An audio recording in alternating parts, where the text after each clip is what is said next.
The reality of who can afford a home in 2026 is a little bit uncomfortable because when you actually run the numbers on what a salary would afford a 250K, 500K, 1 million, or $2 million house, most Americans would have a hard time.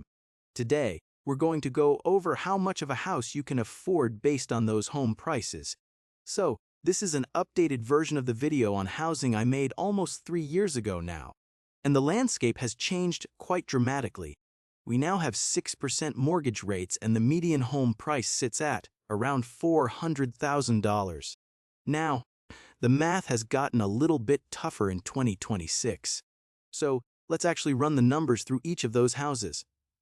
But before we do that, we actually need to cover a common rule of thumb when it comes to buying a home. And that's actually called the 28 divided by 36 rule. This is the classic rule that banks are going to use. And they'll tell you it's all about affordability, but rather I think it's more used to see what you actually qualify for. This rule states that your mortgage payment, including your taxes and insurance, should be 28% of your gross monthly income in order to qualify for a mortgage. So, if your household makes $100K per year, that means your gross salary is around $8,333 per month. If you multiply that by 28%, you should get $2,333 per month. That is the monthly mortgage amount that lenders would be okay with giving you. Now, the reason you should be cautious of this rule is that it doesn't account for the maintenance costs, HOA fees, utilities, or other home ownership expenses. It just tells the bank whether or not they're probably going to get paid back. The N36 part of the rule refers to the fact that your mortgage payments and all your debts, such as if you have a car payment, student loan payments, or credit card payments, all those will get added together, along with the mortgage payment. Then your total number of debts divided by your income needs to be less than 36% of your total income in order for you to get approved for a mortgage. Now, I want to clarify something here. Just because you are approved for a mortgage doesn't mean it's affordable in your situation. Mortgage lenders aren't really in the business of caring if you have enough money left over to save for retirement. They literally just care if they're going to get paid back or not. So, we can use this rule, the 28 and 36 rule, as a guideline, but I don't think it's the ultimate determinant of affordability. A better framework, I would argue, is that you should aim to keep your total housing costs, which include your mortgage payment, your property taxes, your insurance, and HOA if you have one. You want to keep that under 30% of your net income. That's your take-home pay, aka the money that actually hits your bank account. Net, in my opinion, is a way better rule to use than gross because gross income creates delusions. You may think that your household is making $150,000 per year, but in reality, you are only taking $100,000 per year and your budget should be based on what you actually take home.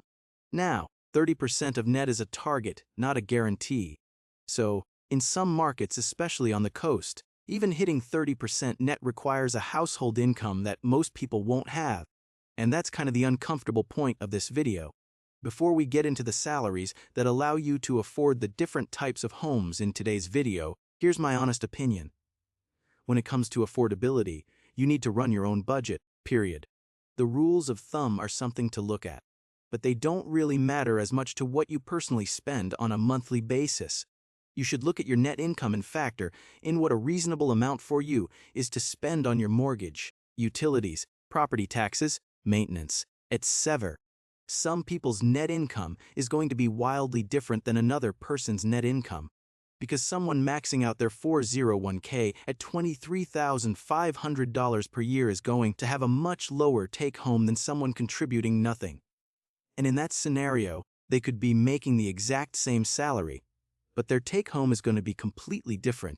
A lot of calculators online are going to make assumptions for you that may or may not be true, and some of the rules of affordability are not as realistic, or they might be a little bit outdated.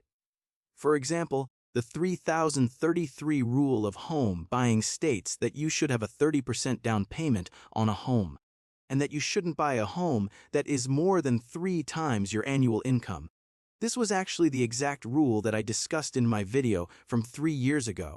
But the problem is that a lot of people in the comments said you're rarely going to have a 30% down payment in cash these days. And I would actually agree, especially if you live in a high cost of living area. It's almost going to be impossible to save 30% down payment right off the bat unless you're saving for 10 years. And it's also going to be slightly impossible to find a home that is less than 3 times your annual income. So, what I ultimately want you to take away from this video is that if you run the numbers yourself, you will feel the most comfortable about what a home actually costs you. Now, the best way to illustrate how much a home will actually cost is to run through the numbers. So, let's first look at a $250,000 house. See what it might cost you on a monthly basis.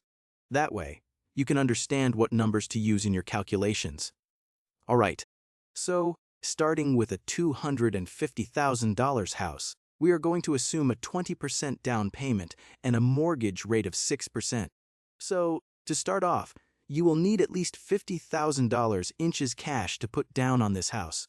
Now, if you don't have that, you can consider something like a 10% down payment, which is $25,000. But be careful. Anything under a 20% down payment will require you to pay PMI, which stands for private mortgage insurance. That's insurance that you pay, but it actually protects the lender and not you. So, it actually protects the lender in case you stop making payments. You personally get nothing out of PMI. It's just an extra monthly cost you're stuck with until you build enough equity. Alright, so let's pretend you put 20% down. That means you're financing $200,000 at 6% interest rate over 30 years. This gives you a principal and interest payment of roughly $1,199 per month. So, $1,200. And then if you add in property taxes and insurance, you're probably looking at $1,500 to $1,700 a month, all in depending on where you live. Let's use $1,600 a month to be conservative here and split the difference. That means based on the 28% rule of affordability, your gross income monthly should be about $5,714 per month or about $68,500 per year. Remember though, that's the bank's rules. So, based on my 30% net income rule, you actually need to earn more than that. Assuming you take home roughly 75% of your gross pay after taxes, you need about $5,333 inches net income per month, which works out to a gross salary of around $85K per year. So, the bank says that you can do this on $68,500. But to actually live comfortably, save, invest, not stress about your home payment, you're probably looking at needing closer to $85K in gross salary to comfortably afford a $250,000 house. So, if you were running the budget for yourself, I would use something between $1,500 and $1,700 a month in your estimates, and if you have any HOA fees, PMI fees, etc., you want to add those in as well. Alright, so that was the $250K house. Now, let's double it and look at a $500,000 house.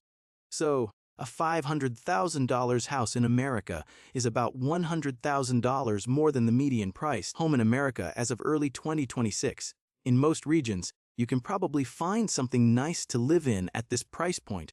So, for example, something like this house right here in Raleigh, North Carolina. That's actually pretty nice.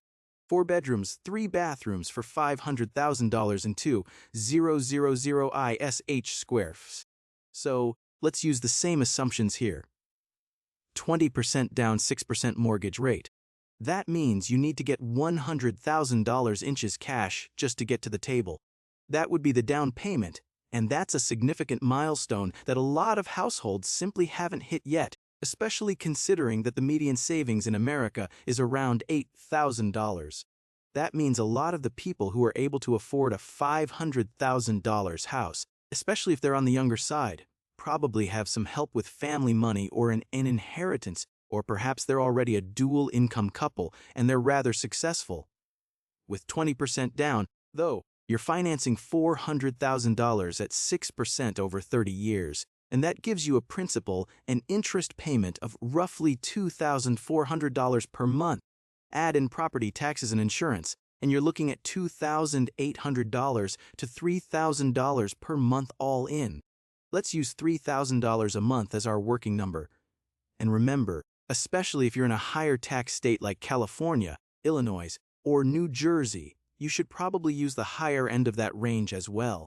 Based on the 28% gross rule from banks, you need a monthly gross income of about $10,714, or roughly $128,500 per year in gross salary. Now, based on my 30% net rule, assuming a 75% take-home pay from your gross salary, you need about $10K in net income per month. $10K in net income per month is the equivalent of around $160,000 per year on a gross basis. So, I think that's already pretty crazy. A $500,000 house requires $10,000 inches net income per month if you want to stay under the 30% net rule. A lot of people won't be able to do this on their own. So, this is most likely going to be a household income at this point. So, 2 incomes under one house. It still might be a stretch for a lot of 2-income households because you both have to pull in at least $80,000 per year and you still have to really take note of all of your other expenses. Alright, so that was the $500,000 house. But let's talk about the $1 million house. Now, because your $1 million price point is one of those aspirational price points, especially if you live on the coasts. For example, if you live in Seattle, San Diego, New York, San Francisco, Miami, etc. This is a very interesting price point for you to look at because it's going to be really common across all those cities and regions. $1 million in a lower cost of living area is going to be a mansion. But in a lot of these cities I just mentioned, $1 million is just a regular house. And if you live in San Francisco like me, $1 million will get you 838 feet in the form of a condo. Alright, so 20% down means that you need $200,000 inches cash before you even get a mortgage. You're going to be financing $800,000 at 6% over 30 years, which gives you a rough principal and interest payment of $4,796 per month. If you add in property taxes and insurance on a home at this price point, you're looking at between $5,800 and $6,300 a month all in. So today, let's use $6,000 a month as our working number. So here's where it gets a little bit uncomfortable. According to National Association of Home Builders data, only about 6.9 million U.S. households have enough income to afford the $1 million house. That's out of 134 million households total. So, we're talking about the top 5% here when we're talking about affordability. Based on the 28% gross rule from the banks, you need around $257,000 per year. Now, based on my 30% net rule, assuming the 75% take-home pay as well, you need about $20,000 net income per month, which works out to a gross household income of around $320,000 per year. Now, that was based on a 25% effective tax rate. If your effective tax rate is actually a bit higher, then your gross household income should be a little bit more, maybe $350K, $360K, etc. And one more thing worth noting is that at this price point in most parts of the country, you're going to need a jumbo loan. Since the conventional conforming loan limit in 2026 is around $832,000. Jumbo loans typically require stronger credit, larger cash reserves, and often come with slightly higher interest rates. So, the bar to qualify is slightly higher than your standard mortgage. So, again, if we were to use $6,000 a month as your budget, can you actually afford this? If you and your partner are taking home, say $12,000 a month, this might be too much of a stretch. But if you're making, say, $15,000 a month and you get stock option bonuses every quarter that average out to $2,000 to $5,000 per month, then maybe you can make it work. Okay, so that was the $1 million house. Let's look at the $2 million price range. Right now, at a $2 million price point, we're talking about a very small portion of people buying these homes. Contrary to what social media wants you to believe, Only about 2% of all American households have enough income to even afford a house at this price range. So, let's run the numbers. For 20% down, you would need about $400,000 inches cash, which is crazy, and you would have to take out a loan of $1.60 million. That means your principal and interest payments alone come out to $9,593 per month. That's almost $10K a month, once you add in taxes, insurance, and even higher maintenance costs or HOA costs. You might be looking at around $12,000 to $13,000 a month really easily. Based on the 28% rule, you need a household income of $514,000 per year. And based on my personal 30% net income rule, you're going to need around $40,000 inches take-home pay every single month. That translates to a gross income of $700,000 per year to stay comfortable using a tax rate of 32%, which is higher now because you're also making more money. So, not many households or people make $700,000 per year. You might need two incomes working very high-paying jobs. Like perhaps both people are finance or both doctors or lawyers, or perhaps one's a VP level at a tech company and the other one is still making a decent income somewhere else. At this level, the math isn't so much about budgeting. While that still matters, it's more about just are you in the right tax bracket. This is kind of the sad truth, which is that a $2 million house these days is very hard to attain. Even in San Francisco, where 73% of homes are valued at $1 million or more, less than 42% of households earn $200,000 or more. So even in one of the most expensive markets in the country, the affordability gap is huge. And at the $2 million price point, it just gets even harder. Alright, so what's the takeaway here? A $250,000 house means that you need to be making roughly $85K per year using the 30% net income rule. A $500,000 house will need about $160K per year. A million house needs $320,000 per year. And a $2 million house would probably need around $700,000 per year to feel truly comfortable.